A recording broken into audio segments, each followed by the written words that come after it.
আমরা হোটেল থেকে বেরোলাম, ঠিক আছে।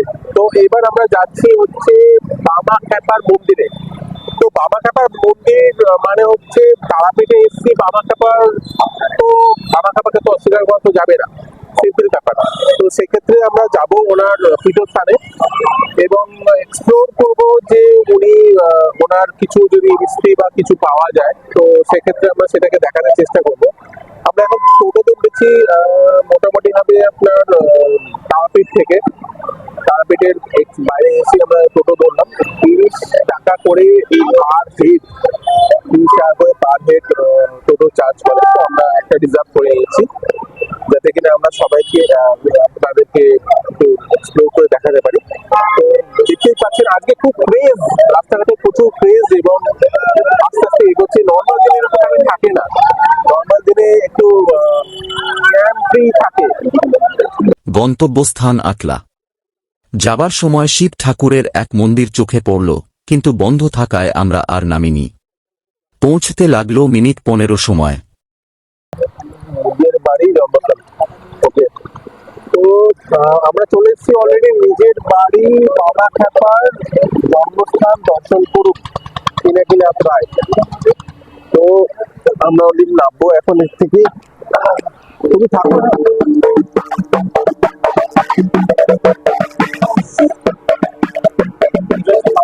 মন্দিরের বাইরে বামাখ্যাপার মাটির বাড়ি লেখা থাকলেও সেটি পুরোপুরি মাটির বাড়ি না। জানতে পারলাম সংস্কারের দরুন মাটির বাড়িটিকে দালানের রূপ দেওয়া হয়েছে, তবে সেই মাটি এখনো মন্দিরে সংরক্ষিত। ওই ভিতরে যে 3.5 যে মাটিটা আছে সামনে, ওটা হচ্ছে ঠাকুরের বার্থ প্লেস। ওই মাটিটা রেখে এগুলো সব সংস্কার করা হয়েছে। ঠাকুরের সেই 500 বছরের মাটির চালাবাড়ি তো রাখা সম্ভব না। যাই হোক, মন্দিরে উপস্থিত মহিলা সদস্যের কাছ থেকে কিছু তথ্য এবং অনুমতি নিয়ে মন্দিরের মূল কক্ষে প্রবেশ করলাম এবং সেখানে আলাপ হল বামাখ্যাপার বংশধর বা উত্তরপুরুষ শ্রী চন্দ্রশেখর রায়ের মহাশয়ের সাথে। তাহারই মুখে আমরা শুনলাম বামাখ্যাপার কিছু লৌকিক ও অলৌকিক ঘটনার বিবরণ। নমস্কার, আমরা এখন আছি বামাখ্যাপার মন্দিরে, নমস্কার জানিয়ে ওনাকে। তো আমরা এখন আছি ওনারই বংশধর চন্দ্রশেখর রায়ের বামাখ্যাপার চতুর্থ জেনারেশন হচ্ছে আমি। বামাখ্যাপার চতুর্থ জেনারেশন চন্দ্রশেখর বাবু। আমার ভাই ছিলেন রামচরণ চট্টোপাধ্যায়, তারই নাতি ছিলেন আমার বাবা, বয়স হয়ে গেছিল, দেহরে গেছেন। নাতির ছেলে আমি হচ্ছি পৌনাতি। বামাখ্যাপার যে সম্পর্কে আমার বড় দাদু, বড় বাবু, 4 পুরুষ। আমার নাম হচ্ছে চন্দ্রশেখর রায়, আর অ্যাকচুয়ালি হচ্ছে বন্দ্যোপাধ্যায়। অসংখ্য ধন্যবাদ। কিছু কীর্তি যেটা সাধারণ মানুষকে আমরা জানাতে পারি যে ওনার কীর্তি। বামদেবের বংশপুরুষ শ্রীচন্দ্রশেখর মহাশয় প্রথমে আমাদের কিছুই জানাতে চাননি। অনেক অনুরোধের পর উনি সম্মত হলেন এবং তাহারই মুখে আমরা শুনলাম বামাখ্যাপার কিছু লৌকিক ও অলৌকিক ঘটনার বিবরণ। বামদেব ছিলেন বিরাচারী বামদেব, তান্ত্রিক সাধক। বিরাচারী কথা হচ্ছে তার কাছে আচার বিচার মন্ত্রতন্ত্রের কোনো দরকার ছিল না। হ্যাঁ, তিনি জন্মসিদ্ধ এবং বাকসিদ্ধ পুরুষ বলা। উনি মুখ দিয়ে যেটাই বলবেন সেটাই কার্য সিদ্ধ হবে। যেটা বলবেন, যেটা আশীর্বাদ করবেন সেটাই বলতে হবে। তাদের বলা হচ্ছে বাকসিদ্ধ, জন্ম থেকে সিদ্ধ পুরুষ। আর বামদেব এই যে বলে সিদ্ধি লাভ করেছিল, অমুক করেছিল, তমুক করেছিল, এটা হচ্ছে ভুল কথা। শুধু মাকে তারাপীঠের মহাশ্মশানে বহির্জগতে প্রকাশ করার জন্য, জানানোর জন্য, তার মাহাত্ম্য দেখানোর জন্য আবির্ভূত হয়েছিলেন। বশিষ্ঠ অবতারায় বামদেবায় নম। বশিষ্ঠ মুনি যেটা তারাপীঠ মহাশ্মশানে শিলারূপে মাকে স্থাপন করেছিলেন, প্রতিষ্ঠিত করেছিলেন। বশিষ্ঠ মুনি মাকে রূপ প্রদান করতে পারেনি, জাগাতে পারেনি, প্রাণ প্রতিষ্ঠা করতে পারেনি। তাই বশিষ্ঠ মুনি সাধনার শেষে মায়ের কাছে পুনরায় বর চেয়েছিলেন যে মা, আবার যেন আমি জন্ম লাভ করে তোমার রূপ প্রদান করতে পারি, জাগাতে পারি। তার জন্য আমাদের বামদেবকে বলা আছে বশিষ্ঠ অবতারায় বামদেবায়। বশিষ্ঠ আরাধিতা তারা, যত্র তারা শিরারূপী বামদেব জাগরী। এই বশিষ্ঠ মুনি পরবর্তী শেষ রূপ হচ্ছেন আমাদের বামদেব, বামাখ্যাপা, খ্যাপা ঠাকুর, পাগল ঠাকুর যাকে বলছি। একটাই নাম, পুরো নাম হচ্ছে বামাচরণ চট্টোপাধ্যায়। তার অলৌকিক ক্ষমতা, শক্তির গুণে আমরা মানুষে তাকে খ্যাপা ঠাকুর নাম দিয়েছিলাম, বামাখ্যাপা নাম দিয়েছিলাম। বামদেব বাংলা 1244 সাল, ইংরেজি হচ্ছে 1837 সাল, 12ই ফাল্গুন বৃহস্পতিবার শিব চতুর্দশী রাত্রি তৃতীয় পরে জন্ম হয়েছে। আমাদের তৃতীয় পরে হচ্ছে শিবের জন্ম, উনি হচ্ছে লিখি মহেশ্বর শিব, তার জন্য বললাম যে জন্মসিদ্ধ পুরুষ। মাই তার প্রকাশ করার জন্য পাঠিয়েছিলেন। এই সেই ধরিত্রী এবং এই সেই মাটি যে মাটিতে বামদেব ভূমিষ্ঠ হয়েছিল। তারপরে তো উনি ছোট বয়স থেকে একের পর এক অলৌকিক শক্তি লীলাকীর্তি করে গেছেন। 15 বছর বয়স পার হওয়ার পর এই যে কৌশিক অমাবস্যা চলছে, আমাদের শেষ হলো। কৌশিক অমাবস্যায় এই মাকে প্রাণ প্রতিষ্ঠা করলেন, জাগালেন রূপ দিয়ে। আর আমার জন্মদিন এখানে আমরা এই কৌশিক অমাবস্যাকে বলে থাকি। তারা আমাকে রূপ প্রদান করলেন, জাগিয়ে তুললেন। মা তারা ধরা দিলেন বামদেবকে, কালীর রূপেই দর্শন দিয়েছে। আর আমার হচ্ছেন আমাদের দশ মহাবিদ্যা, কালী হচ্ছে প্রথম বিদ্যা, সেম রূপ হচ্ছে তারা দেবী, দেখতে একই, নীল সরস্বতী তারা। এই তারা দেবীর জন্ম এই কৌশিক অমাবস্যা এবং বামদেবের সিদ্ধি লাভের দিন। মানে উনি যা চেয়েছিলেন, যে বৈশিষ্ট্য উনি যে কাজটা অসম্পূর্ণ বাকি রেখে গেছেন সেইটাকে সম্পূর্ণ করে তুললেন। মাকে রূপ প্রদান করলেন, মাকে প্রাণ প্রতিষ্ঠা করলেন, মাকে জাগিয়ে তুললেন, মা বামদেবকে ধরা দিলেন। এই বামদেবের তারা মা হলো নামটা, বামদেবের দর্শন পাওয়া। তারাপীঠের পূর্ব আগে নাম ছিল চণ্ডীপুর। চণ্ডী মাতা মানে হচ্ছে দুর্গা মা। মা দুর্গা শিবকে কোলে নিয়ে স্তনপান করাচ্ছে, এই হচ্ছে আমাদের ব্রহ্মশিলা রূপ। এই দুর্গা মার যে আমাদের 10টা রূপ, দশ মহাবিদ্যা বলে থাকে, কালী, তারা, সরস্বতী, ভুবনেশ্বরী, মাতঙ্গী, ভৈরবী, ছিন্নমস্তা, বগলা, কমলা, ধমাবু। এই দশ মহাবিদ্যার প্রথম রূপ হচ্ছে কালী, দ্বিতীয় রূপ সেম রূপ হচ্ছে তারাদেবী। এই তারাদেবীর ছবিটা আমাদের আছে ওখানে পিছন দিকে, দেখে নেবেন ওখানে।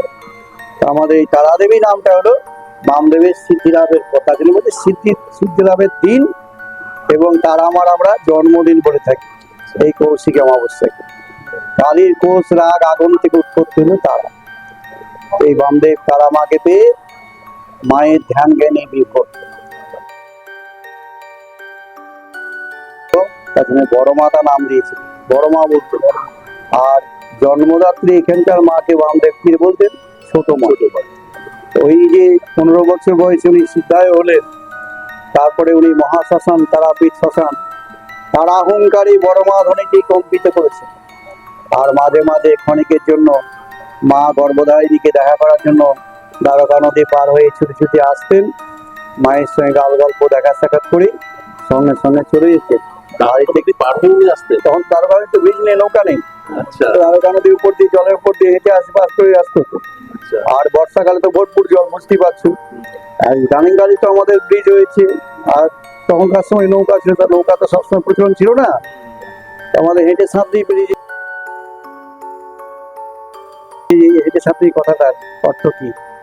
যে বামদেবের মা যখন, এই জন্মদাত্রী মা যখন মারা গেলেন, উনি ওখান থেকে বসে বসেই জানতে পারছেন। তারা আমাকে বললেন, বড় মা, ছোট মা ফট, মানে মরে গেছে কথাটা বলতো না। উনি ওখান থেকে বসে বসেই জানতে পারছেন যে মা চলে গেলেন, তারা আমাকে জানিয়ে দিলেন। তারপরে এরকম এই যে বিকেল হয়েছে, এই বিকেল হতে হতে মৃতদেহ নিয়ে গেছে। আর সেদিনকে বামদেব শ্মশানে থাকতেন, উনি তো বাড়িতে আসেনি, কিন্তু ওখানে শ্মশানে বসে বসে বামদেব জানতে পারলেন যে তার নিজের মা মারা গেলেন। সেইটা বড় মা মানে তারা আমাকে বললেন যে বড় মা, ছোট মা ফট। উনি ওখান থেকে বসে বসে জানতে পারলেন, কিন্তু বাড়িতে আসেননি। তা বাড়ির লোকজন যখন ভাই নিয়ে গেল মৃতদেহ, তা নদী পার করে আর ওপারকে আর শ্মশানে চিতাতে নিয়ে যেতে পারছে না। তারা বিলে ওপারে নদী পার করে ওই শ্মশানে যেতে পারছে না। তো সবাই এপার থেকে ওই বামদেবকে ডাকছে। আর বামদেবের ভাই রামচরণ ওই খেপা করে বামাকে, মানে বামদেবকে চিৎকার করে ডাকছে। তো বামদেবের ডাক যখন শ্মশানে পৌঁছেছে, তখন বামদেবের সারা বাঞ্চক করে গাল দিয়ে বললে, ওরে সারা, নিয়ে আই আমার মাকে, এপারে নিয়ে এসে সৎকার কর। তা ভাই বলছে, রাম দাদা, এই দুপুরে অথই দ্বারকা নদীতে জল স্রোত বইছে, বন্যা উঠছে, এই দ্বারকা নদী পার হয়ে তো আমরা ওপারকে মৃতদেহ নিয়ে যেতে পারবো না। তুমি আমাদের আদেশ অনুমতি দাও, আমরা নদীর এপারই মৃতদেহ সৎকার করে দিই। তো বামদেবের কাছে দুটি কুকুর থাকতো, কালো কুকুর আর সাদা কুকুর। এরা ছিল যোগভস্ত মনি ঋষি। ওই কালু আর ভুলুকে বামদেব বললে চল, কালু ভুলু নাম দিয়েছিলেন বামদেব, বলে চল আমার মাকে নিয়ে আসি। ওই কালু ভুলু দ্বারকা নদীর জলের উপর দিয়ে হেঁটে হেঁটে আসছে। হ্যাঁ, আর বামদেব ওই ত্রিশূল হাতে নিয়ে তাড়া তাড়া করে হুঙ্কার ছিঁড়ে ও নদীর ওপার থেকে এপারে এলে ওই জলের উপর দিয়ে, দ্বারকা নদীর জলের উপর দিয়ে হেঁটে পেরিয়ে এসে এসে কি বললো, দে আমার কাঁধে তুলে দে, পিঠে তুলে দে, আমি একাই নিয়ে যাবো, তোদেরকে সারা কাউকে যেতে হবে না, তোরা সব বাড়ি ফিরে যা। আবার ওই দ্বারকা নদীর জলের উপর দিয়ে হেঁটে মাকে কাঁধে করে তুলে নিয়ে ওপারে পার হয়ে মৃতদেহ সৎকার করেছিল। এই দ্বারকা নদী তখন ব্রিজ নৌকা ছিল না। রামকে ডেকে পাঠিয়েছিল।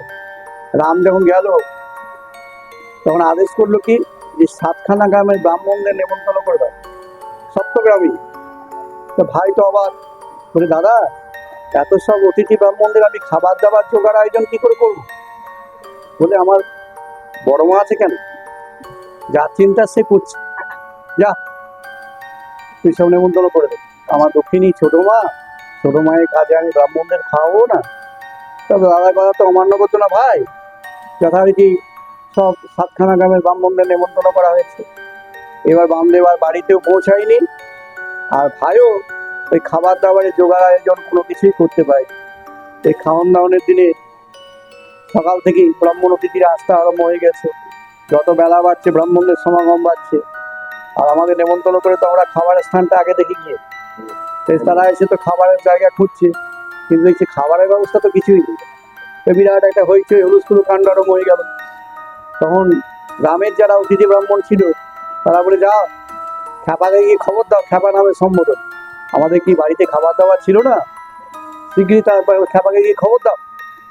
তারপর রাম ওই তারাপি শ্মশানে দৌড়াতে আবার শ্মশানকে গেলেন। তারা এই বামদেবকে গিয়ে বললেন, দাদা শীঘ্রই বাড়িতে এসো। এ কি করলে তুমি, নেমন্তন্ন করতে বললে, আজ তো খাওয়ান দাওয়ানের দিন, কিন্তু আমি খাবার দাবার তো জোগাড় কিছুই করতে পারি, কি খেতে তো?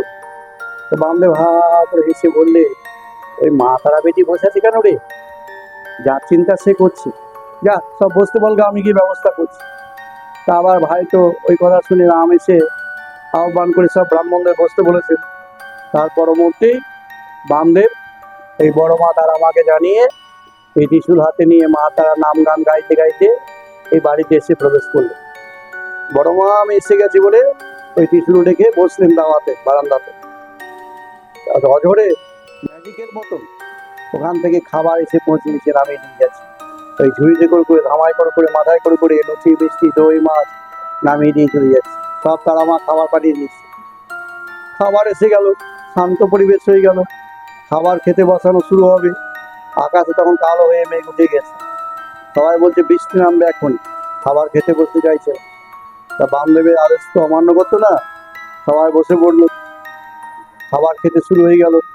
আকাশ থেকে জল বৃষ্টি আধখা অবস্থায় নামবে, খাবার ছেড়ে সবাই উঠে পড়বে। তখন বামদেব ওই ত্রিশূল হাতে তুলে নিয়ে বললে, যে ছোট মায়ের কাজে যদি বিঘ্ন ঘটাবি, বাধা ঘটাবি, আমি ছাড়খাড় করে দেবো।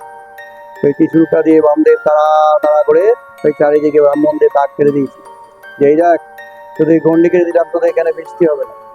এই জল ঝড় বৃষ্টি মুষলধারে হচ্ছে, কিন্তু এই গন্ডির মধ্যে বৃষ্টি হচ্ছে না। আর শোনা যায় যে স্বয়ং তারামা এক অপূর্ব সুন্দরী বাচ্চা মেয়ে এসেছে, ওই যেখানে খাওয়ানো হচ্ছে তার মাঝখানে ঘুরে বেড়াচ্ছে, তাকে নাম জিজ্ঞেস করছে, তার বাড়ি কোথায় জিজ্ঞেস করছে, কোনো উত্তর দিচ্ছে না, খিলখিল করে হাসছে আর ওই ঘুরে বেড়াচ্ছে। ওই খাওয়ান দাওয়ানের সময়টুকুই এই মেয়েটিকে দেখা গেল। তারপরে যেই খাওয়া দাওয়া শেষ হয়ে গেল আর মেয়েটি কিন্তু দেখা গেল না। ওই বৃষ্টিও বন্ধ হয়ে গেল, আর বামদেব আবার তারাপীঠ শ্মশানে চলে গেলেন। কি অলৌকিক দৃশ্য! নিজে এসে মায়ের কাজে দাঁড়িয়ে বামদেবের বাড়িতে এই মাটিতে খাইয়ে গেছে। স্বয়ং তারামা নিজে মেয়ের রূপ ধারণ করে এসেছে।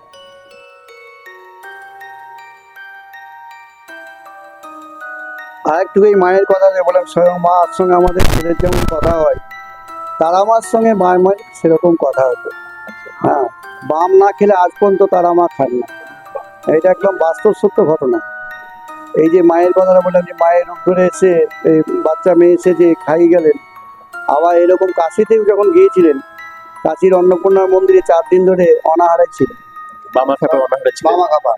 কাশিতে গিয়েছিল অন্নপূর্ণার মার কাছে, তো ভাবলেন তা বড় মা মানে তারা মা বারণ করেছিলেন যে যাস না, তোর কষ্ট হবে, কাশিতে গেলে তো আচ্ছা, বড় কষ্ট হবে। তো শোনেনি, তো মার কাছ থেকে বলেছি যাবি যা, পরে তুই কিন্তু আমাকে গালাগাল দিস না। বামদেব গালাগাল দিত মাকে। তো গিয়েছে 4 দিন ধরে কাশিতে ঘুরে বেরিয়েছে, কিন্তু খাবারও জোটেনি, খুব অনাহারে কষ্টতে ছিল। তা সন্ধ্যাবেলা যখন 4 দিনের দিনে মায়ের আরতি হচ্ছে, তা মায়ের অন্নপূর্ণা মন্দিরের সামনে বসে আছে। আর আরতি যখন শেষ হয়ে গেল, তখন বলছে মা, এই তোর অন্নপূর্ণা রাজত্বে এসে আমি 4 দিন ধরে অভুক্ত উপবাসী। হ্যাঁ, তা যখন নিশুতি হয়েছে, তখন বামদেবকে মা স্বয়ং নিজে এসছেন, এক ঝুড়ি ফল মিষ্টি নিয়ে বামদেবের কাছে নামিয়ে দিয়ে বসিয়ে খাওয়াচ্ছেন। আর বলছে তুই আমার রাজত্বে এসে তুই আমার নিন্দে করছিস, মানে অন্নপূর্ণা হচ্ছে কাছে অন্নপূর্ণার রাজত্ব। তো বলে বটেই তো, যেমন ছেলের সঙ্গে মার কথা হয়েছিল, আদরের কথা হচ্ছে। আমার বড় মা রাজত্ব অনেক ভালো, তোমার এই কাশিতে এসে আমি 4 দিন ধরে অনাহারে আছি। তো বলে দেখ, তুই আমার রাজত্বে এসে তুই আমার নিন্দে করবি না, কিন্তু সকাল হলেই তুই চলে যাবি, মা বলছে অন্নপূর্ণা মা। তো বলে না, আমি সকাল হলে যাবো না, এখনই আমি চলে যাব। তো বলে যাক, রাত্রি দিয়ে যাস না, তোর জেলে পরে কষ্ট হবে, অন্নপূর্ণা মা বলছে। তো ওই খাইয়ে দেয়ে ওই অভিমান করে মাকে কই কথা বলেই কাশি থেকে কিন্তু পালিয়ে এসছে, হেঁটে পালিয়ে এসছে। এসে পথ হারিয়ে ফেলেছে, আর তো পথ খুঁজে পাচ্ছে না, গভীর জঙ্গলের মধ্যে এসে প্রবেশ করেছে। তখন মাকে ডাকছে, তারা মাকে ডাকছে, বড় মা তুমি আমাকে এসে নিয়ে যাও। তাই এই বড় মা তারা মা এক অপূর্ব বুড়িমার বেশ ধরে গিয়ে ওই এক রাত্রিতেই কাশি থেকে তারাপীঠের মন্দিরে পৌঁছে দিয়েছিল। তাহলে কত বড় শক্তি দেখো, যে কাশি বেনারস কাশি, সেখান থেকে অন্নপূর্ণার মন্দির থেকে এক রাত্রিতে তারাপীঠে মন্দিরে তারাপীঠে মায়ের কাছে এসে পৌঁছে দিল। তাহলে মার সঙ্গে তারা মার সঙ্গে কেমন কথা, কেমন ছলনা। এক অলৌকিক ঘটনা, সত্যি এক অলৌকিক ঘটনা। এই ঘটনা সবার পক্ষে জানা সম্ভব নয়, সেই জন্য আমরা পুরোপুরিভাবে একদম ডাইরেক্টলি সাক্ষাৎ করলাম ওনার বংশধরের সাথে, যাতে কিনা আমরা কিছুটা হিন্টস পাই।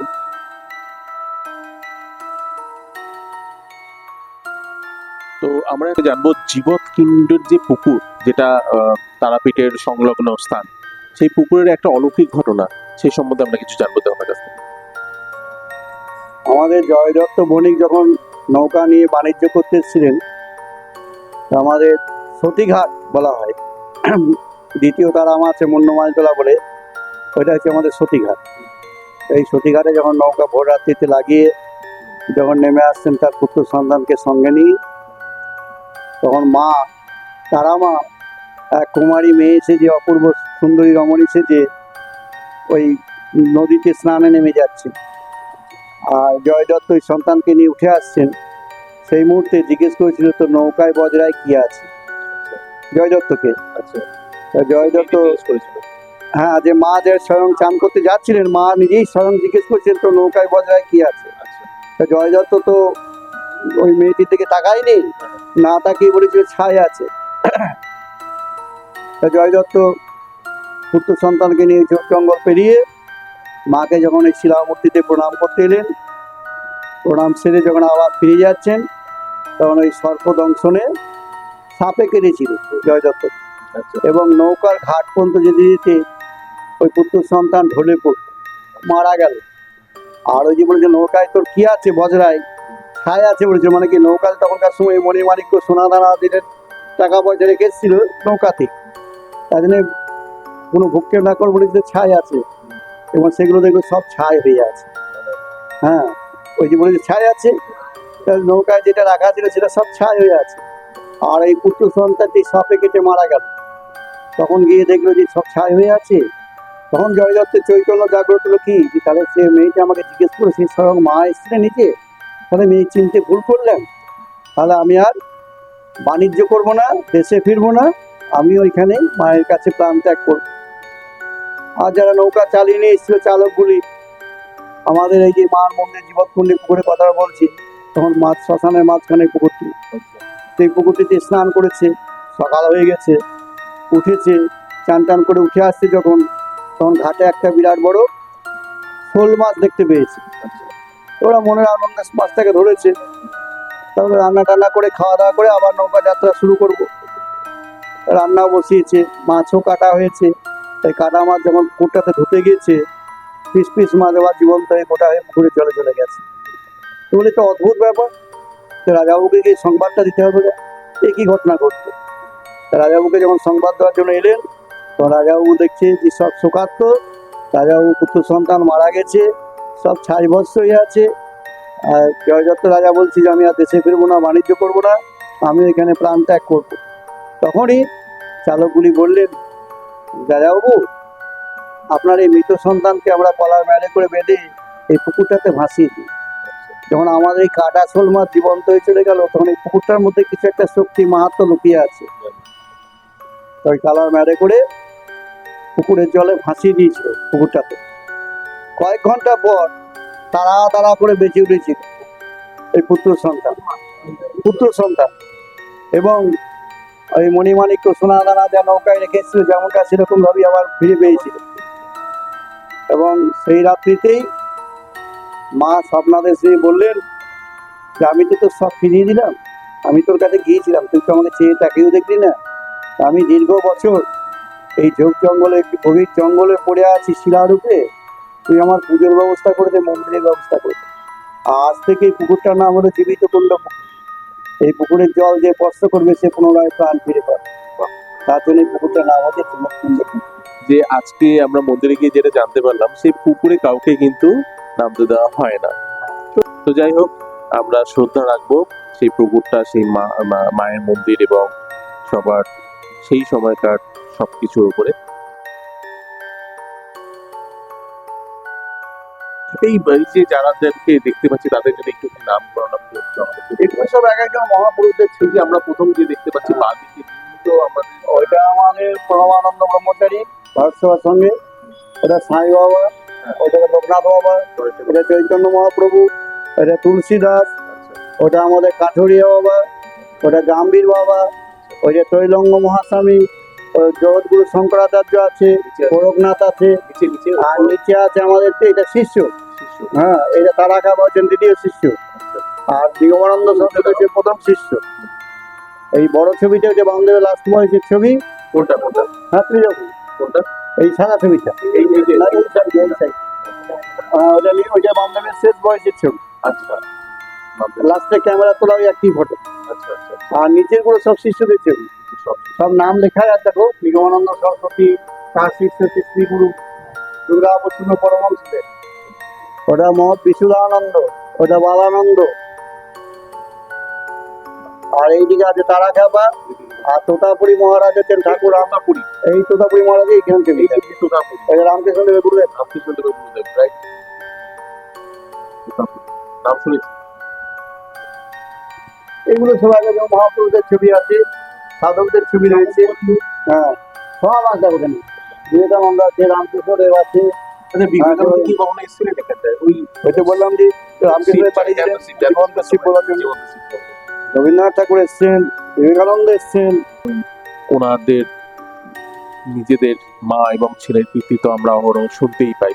তো সেক্ষেত্রে শতকোটি প্রণাম এই চির সাধক বা মাকে তাকে।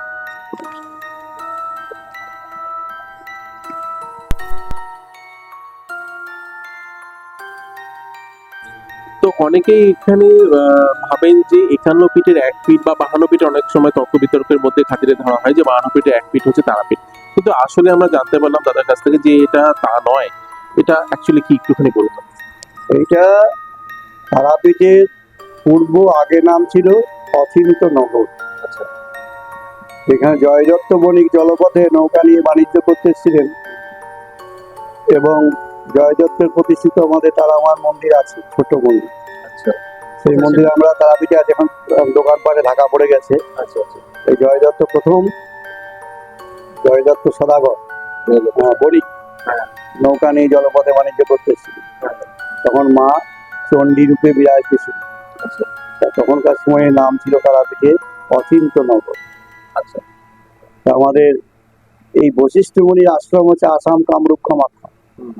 এই বশিষ্ঠমণি হিমালয়ের পাদদেশ, নেপালের তরাই অঞ্চল, তিব্বত, সেখানে দীর্ঘ বছর তন্ত্র সাধনা করেছে। আচ্ছা তন্ত্রমন্ত্রে দীর্ঘ বছর ধরে সাধনা করেছেন, কিন্তু তন্ত্রমন্ত্রে উনি বছরের পর বছর সাধনা করে গেলেন, মাকে আর দর্শন পাচ্ছেন না। আচ্ছা তখন একদিন রাগে ক্রোধে তপস্যা ভঙ্গ করে উনি ওই বীজ মন্ত্রে অভিশাপ দান করেন। আচ্ছা তখন মা আকাশ থেকে দৈববাণী করে বললে, থাম বশিষ্ঠ, তুই তন্ত্রের আচার নিয়ম ক্রম জানিস না, আচ্ছা তুই মহা চীনে যা, সেখানে তোর বুদ্ধ জনার্দন রূপী গরু আছে, আচ্ছা সেই তোকে তন্ত্রের শিক্ষা লাভ কর, হাতে কলমে তুই শিক্ষা লাভ কর। আর দ্বারকা নদীর তীরে শালমলি বৃক্ষ তলে তুই আমার আসন তৈরি কর। শালমলি বৃক্ষত্রী। শালমলি মানে হচ্ছে শ্বেত শিমুল গাছ, আচ্ছা এটা দ্বারকা নদী, তারাপীঠের যে নদীটা, আচ্ছা আচ্ছা তা দ্বারকা নদীর তীর। হ্যাঁ এই শ্মশানে তুই শ্বেত শিমুল তলে শালমলি বৃক্ষ তলে তুই আমার আসন তৈরি কর। আর এই পঞ্চম আকারের সাধনার মাধ্যমে তুই এক রাত্রিতে 2.5 লক্ষ বার জপ করলে তবেই তুই আমার দর্শন কর। আর আমি এই দ্বারকা নদীতেই শিলারূপ ধারণ করে ভেসে আসবো। আমাদের এই বশিষ্ঠ মুনি ওই চীন দেশে গিয়ে এই পঞ্চম আকারের শিক্ষা লাভ করে মাকে এই ব্রহ্মশিলা শ্বেত শিমুল তলে লক্ষ্য মন্দির আসন তৈরি করে স্থাপিত করেছিলেন, প্রতিষ্ঠিত করেছিলেন, এবং তখন নাম দেওয়া হয়েছিল চণ্ডীপুর। চণ্ডীপুর। চচিন্দ্রনগর থেকে হলো চণ্ডীপুর। চণ্ডী মাতা মানে হচ্ছে দুর্গা মা। মা দুর্গা শিবকে সন্তান সাজিয়ে কোলে নিয়ে স্তনপান করাচ্ছে, এইটা হচ্ছে শিলামূর্তির রূপ। আচ্ছা তাতে এই যে মাতৃ সন্তান রূপে বশিষ্ঠ মুনি পেলেন, তাতে বশিষ্ঠ যেটা চেয়েছিলেন সেটা কিন্তু মনের বাসনা ওনার পূর্ণ হলো না। তাই সাধন মার্গের শেষে উনি পুনরায় মায়ের কাছে বর প্রার্থনা করলেন কি, যে আবার যেন আমি জন্ম নিয়ে তোমাকে রূপ প্রদান করতে পারি, প্রাণ প্রতিষ্ঠা করতে পারি, জাগাতে পারি। এই যে আমরা তারা মায়ের রূপ দেখছি, এইটি আমাদের এই বশিষ্ঠ অবতারায় বামদেবায় নমঃ, এই বামদেব এলেন তারই অসম্পূর্ণ কাজকে সম্পূর্ণ করলেন। এই বামদেবী দর্শন লাভের পর তারা দেবী নামটা হলো। আচ্ছা আর এই যে পীঠ কথাটা আমাদের মানুষ মুখে প্রচলিত করেছে, স্থান জায়গাকে পাত্রকে পীঠ কথাটা প্রচলন করেছে। এটা 52 পীঠ, আর আমাদের আছে সতীর 51টা পীঠ। 11টা পীঠ। বীরভূমের 51টা পীঠের 5টা জায়গা যেটা অংশ পড়েছিল, নলহাটি, সাঁইথিয়া, নলাটেশ্বরী, সাঁইথিয়া, নন্দেশ্বরী, বক্রেশ্বর, কঙ্কালীতলা বোলপুরে আগে, লাভপুরে অট্টহাস্য ফুলরামা। এই 5টি হচ্ছে বীরভূমের সতীপীঠ, 51টা পীঠের পীঠ। 11টা পীঠে আর তারাপীঠকে বলা হচ্ছে 52 পীঠ সিদ্ধপীঠ, সিদ্ধ। সাধন ক্ষেত্র। বশিষ্ঠের সাধনা স্থান, পরবর্তীতে বামদেবের সাধনা স্থান। এই বামদেবী বহির্জগতে মাকে চিনিয়ে গেলেন, দেখিয়ে গেলেন, তার মাহাত্ম দিক দিগন্তে ছড়িয়ে গেলেন। আজ হাজার হাজার দূর থেকে মানুষ তারাপীঠে আসছে কার জন্যে? এই গুরু বামদেবের। চম্বুক যেমন আমাদের লোহাকে আকর্ষণ করে, তেমনি অগণিত ভক্তকে টেনে নিয়ে আসছেন, তাদের বাসনা কামনা কার্য সিদ্ধ করছেন, পূর্ণ করছেন দেবাদিদেব শিব। আর ভগবান শিবের কখনো মৃত্যু নেই, বামদেব ইচ্ছা মৃত্যু নিয়েছিলেন। বাংলা 1318 সাল, ইংরেজি হচ্ছে 1911 সাল, 2রা শ্রাবণ কৃষ্ণ অষ্টমী তিথিতে উনি ধ্যান যোগে দেহ রেখেছিলেন। হ্যাঁ জোরে দে। হ্যাঁ, বলেছিলেন স্বেচ্ছা মৃত্যু। সে ইচ্ছা মৃত্যু, হ্যাঁ স্বেচ্ছা মৃত্যু বা ইচ্ছা মৃত্যু। তো বলেছিল মায়ের কাছে আমাকে, আমি যেন বড় মার কাছে থাকতে পাই, তো বড় মার কাছে আমাকে সমাধিস্থ দিচ্ছে। ওনার দেখিয়ে যাওয়া জায়গায় শ্মশানেই আমাদের মায়ের বশিষ্ঠের আসনের পাশেই বামদেবের সমাধি মন্দির।